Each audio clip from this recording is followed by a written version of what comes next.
pattern. What did you say? Your tattoo, it's a pattern. You're seeing things.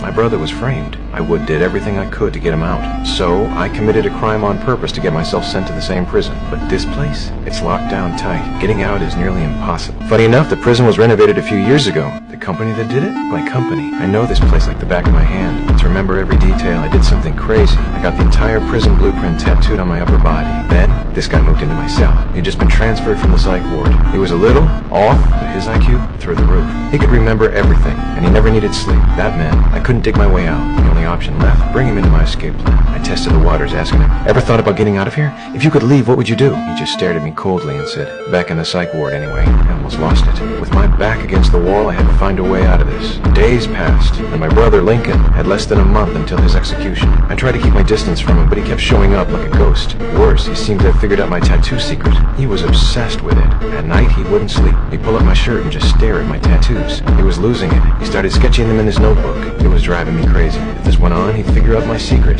Then, my old cellmate Sucre showed up. He said he had changed his mind. He wanted to break out with me. Turns out, a few days earlier, his best friend came to visit him. His friend told him that his girlfriend had moved on. She was about to marry someone else. Sucre lost it. He called her and she said, I'm almost 40. By the time you get out, I'll be an old woman. Hearing that, Sucre couldn't wait anymore. Even if it meant risking an escape, he had to get out and win her back. I felt a little lighter when Sucre agreed. But the real challenge was getting rid of that psycho roommate. I got back to my cell and saw he had pieced together my entire tattoo map. If he stayed here any longer, he'd uncover my secret for sure. I had to act fast.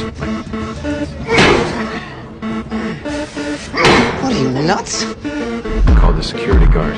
Covered in blood, I walked up and said, look, this guy's violent. Because he's from the psych ward, they didn't question me, they just took him away. Finally, that psycho was gone. Not long after, Sucre came back, smiling. Now it was time to figure out how we were getting out.